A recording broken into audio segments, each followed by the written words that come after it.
First, just want to give a few highlights from a pilgrimage to the Holy Land. If you didn't know, the last couple of weeks, Deacon Paul, I, and 34 other people were over going about Bethlehem and Nazareth and Jerusalem and the Jordan River and those places. It was quite a gift, very amazing to be there and to pray with people and have Mass there. One of the top moments for me was praying at the spot Jesus was crucified. There's this big church called the Holy Sepulchre, which encloses Golgotha, the place where Jesus was crucified, and the spot he was laid in the tomb and rose from the dead. Those two spots are pretty close together. And so there's this huge old church there. And up at the top of the stairs where this crucifixion happened, you can place your hand in this hole and touch the rock where Jesus was. And I didn't expect it, but I was just overwhelmed by the presence of God and just the power that kind of coursing through of God's grace and just the reality of Christ's sacrifice that he made. It was a very powerful moment in prayer. Another really neat thing was to be able to celebrate Christmas and Easter within 2 days. Last Sunday, we were in Bethlehem, and when you're in Bethlehem, you actually celebrate Christmas, which has the word Mass in it, the Christ Mass, so celebrating the Nativity of Jesus. That's my favorite holiday, so that was fun. And then the next day, we were at the tomb of Jesus celebrating Easter. Just overwhelmingly joyful. And just the last little tidbit I'll share was I got to go to visit the Missionaries of Charity in Jerusalem one morning to celebrate Mass for them. Now, the Missionaries of Charity are Mother Teresa's sisters. So she had founded a house there to do some service to the poor in Jerusalem. And I wanted to use Mother Teresa, Saint Mother Teresa, as an example to kind of explain our scriptures today. The first reading and the gospel always go together, and they're very much about different things about wealth and money and that relationship we have with that and to God, and how does that go together. But there's one particular phrase that Jesus gives in this, in explaining the parable. He says, make friends with yourselves with dishonest wealth, so that when it fails, you may inherit eternal dwellings. What does that mean? What could this possibly mean?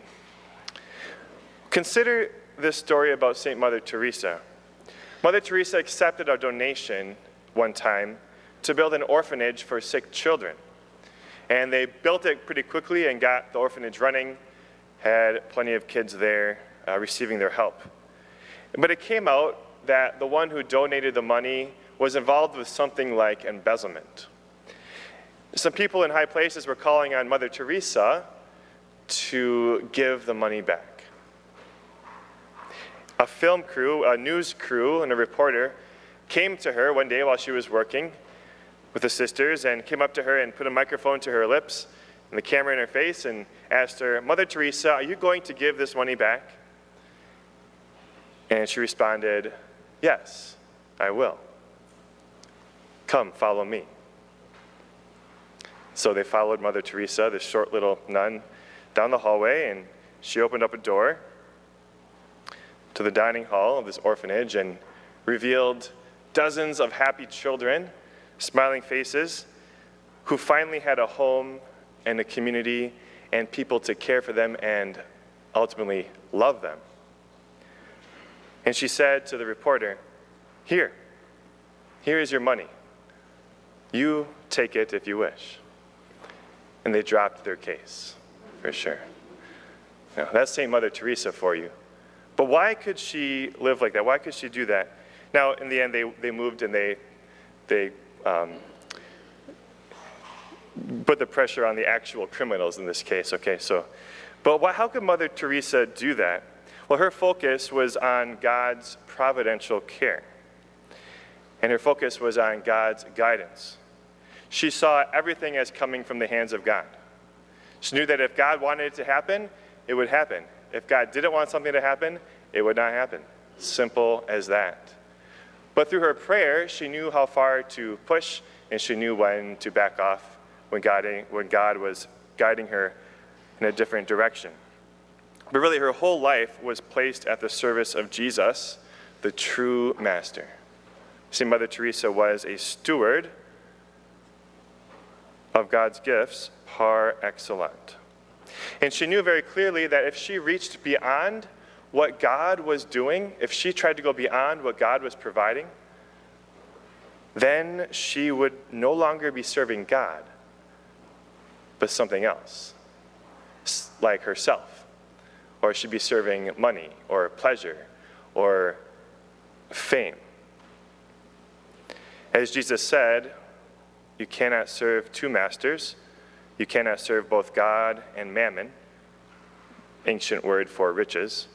You will either love one and hate the other, be devoted to one and despise the other. It's like you can't be both a Packers fan and a Bears fan, right? We all understand that. It's kind of like the same thing, but on a higher level. This dishonest steward had a big conversion in regards to this whole question. He was reaching beyond what God was providing in his life. His job was to collect debts from the master's debtors, but he was asking more than they really owed.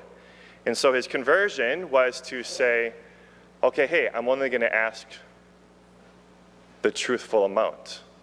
It may seem at first, he was bringing in these debtors, lowering the amount that they owed the master. Really, he was just asking for the truthful amount instead of more than what he was called to do. And in doing so, his relationship with the master was healed, and his relationship with the community was healed. So like that steward in the parable, like Mother Teresa, we are called as stewards to serve our Lord in accordance with how he is providing. We're stewards in different ways. Stewards of our money, our time, our talents, stewards of our families, stewards of the faith, the gift of faith that God gives us, stewards of our knowledge. And it's a great, great call and gift to be able to serve our Lord. This weekend, being Catechetical Sunday, is a great example of stewardship at the service of the Lord and our neighbor. Parents have been given this great gift of children from God. And as parents, your service to the Lord directly involves using your own knowledge and example of Christian living to form these children to be disciples of Jesus. Catechists, on your part, you have recognized that God has given you the gifts of knowledge and teaching and a zeal for spreading the gospel. This is all something that has to come from God, or else it wouldn't be effective. And parents and catechists alike, you may think at times, that's a big calling, and I'm ill-equipped for this.